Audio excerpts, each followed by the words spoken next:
L'édition régionale, bonjour à toutes et à tous, 7h15 en direct en ce jeudi 12 avril. Bon réveil, bon appétit si vous prenez votre petit déjeuner avec nous. Bon courage si vous partez travailler, ce sera sous le soleil certainement ce matin.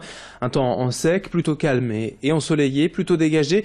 Mais les nuages bien sûr reviendront, malheureusement ça ne durera pas. Par l'est cet après-midi, de nouvelles perturbations, des averses, voire peut-être même des orages en fin de journée. Du coup bien les conséquences seront directes, les températures plafonneront cet après-midi. 15 degrés à Lille, 14 à Saint-Omer et au Touquet, 12 degrés à Dunkerque et 11 à Calais. Les prévisions météo complètes bien évidemment juste après ce journal. Attention aussi aux nappes de brouillard parfois denses et épaisses à certains endroits aujourd'hui et ce matin dans la région. On en reparle dans nos prochaines éditions et juste après avec les prévisions météo. À la une tout d'abord cette décision historique rendue cette semaine par la Cour de justice de l'Union européenne, saisie par le tribunal de Lille, lui-même sollicité dans un premier temps par un chauffeur de taxi lillois. Elle a donc estimé qu'Uberpop était bien une société de transport et non pas une simple entreprise de e-commerce mettant en relation des usagers avec d'autres pour les conduire. De ce fait, Uberpop passe sous le coup de la loi Thévenoud stipulant que les transports sont réservés aux professionnels. Suite à cet arrêt de la Cour européenne, le tribunal correctionnel de Lille va pouvoir appliquer la loi pénale et donc le chauffeur de taxi lillois à l'origine de cette affaire va pouvoir demander des dommages et intérêts. Explication au micro de Vincent Vieillard. Ça fait quasiment 5 ou 6 ans de travail. De toute façon, c'est la stratégie d'Uberpop, faire durer les procédures afin de lui permettre de continuer à exploiter son activité qui, dès le départ, n'était pas conforme à la loi. Pour finir à ce propos, sachez qu'Uberpop a déjà été condamné par le passé à 800 000 € d'amende à Paris pour nuisance à la concurrence. Le service a été arrêté tout de même dès 2015. Dans l'actualité également dans la région, près de Saint-Omer, la mobilisation des habitants de Beyinghem, les Éperlec, pour voir enfin le projet de maison de santé à aboutir dans la commune. Ouvert en 2014, le dossier est toujours à l'arrêt, à chaque fois refusé par les services de l'État, mais dans le même temps soutenu par l'ARS, l'Agence régionale de santé.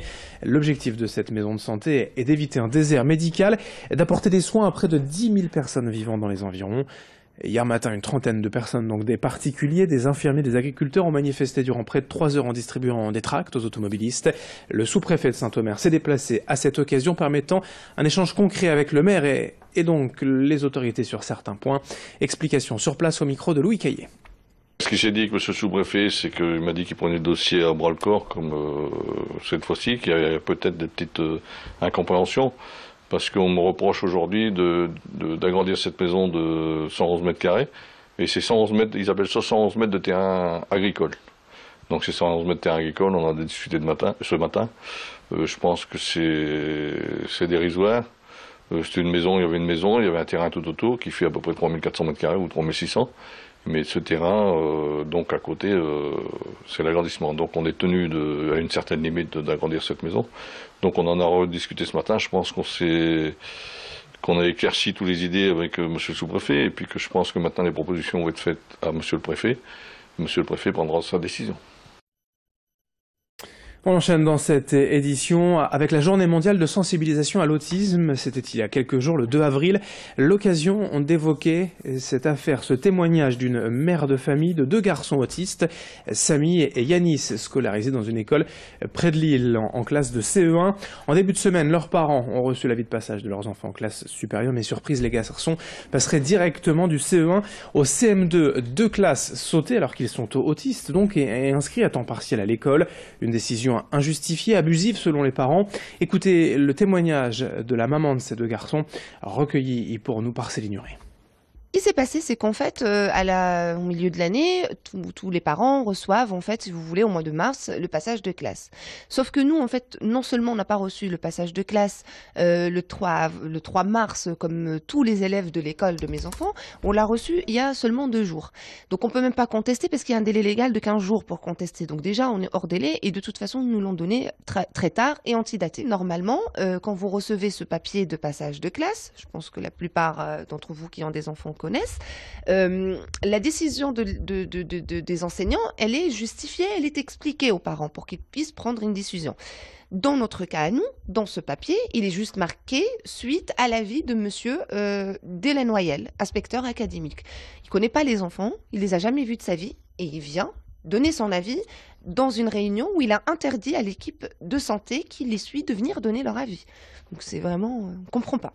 Notre crainte, c'est que il y a eu un travail de sensibilisation déjà de fait auprès de leurs camarades de classe pour leur expliquer ce que c'est que l'autisme, comment fonctionner avec Yanis et Samy, et ainsi de suite. Tout un tas de choses, qui a été fait en collaboration avec l'équipe de suivi.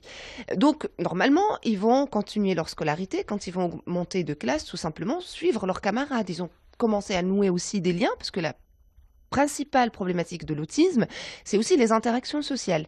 Donc, ils ont commencé à nouer des liens avec leurs camarades. Ça, c'est le premier point. On est séparés.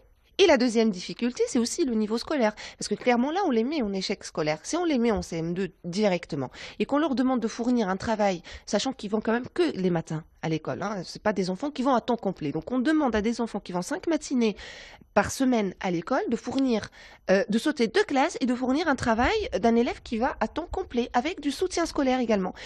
Donc, ils vont vraiment se retrouver dans une situation très très compliquée. Et puis dans l'actualité également, pour finir, il est temps de faire sa déclaration d'impôt. C'est en ligne, bien sûr, désormais pour la plupart des contribuables. Mais sachez que cette campagne 2018 sera forcément un peu particulière, car il y a une nouveauté, et pas des moindres. Les explications en 1 minute en plateau avec Estelle Dargent.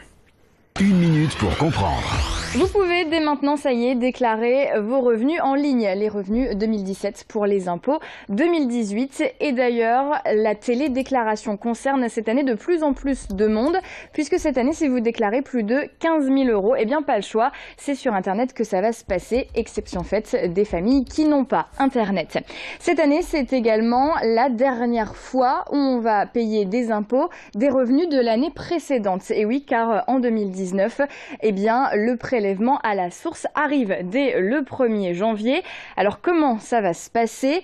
Eh bien vous allez faire déjà votre déclaration de 2018 et à la fin de celle-ci, on va vous indiquer un taux. Ce taux, c'est votre taux d'imposition et c'est ce qui vous sera retiré tous les mois à partir de janvier 2019 sur votre salaire, si bien sûr la mesure passe effectivement. C'est votre employeur qui s'en chargera si vous êtes salarié ou alors votre caisse de retraite ou encore Pôle emploi. Pour résumer, donc, en 2018, vous allez payer vos impôts des revenus de 2017 et en 2019, ceux de 2019. Quant aux avantages et différentes déductions fiscales, eh bien, elles seront maintenues.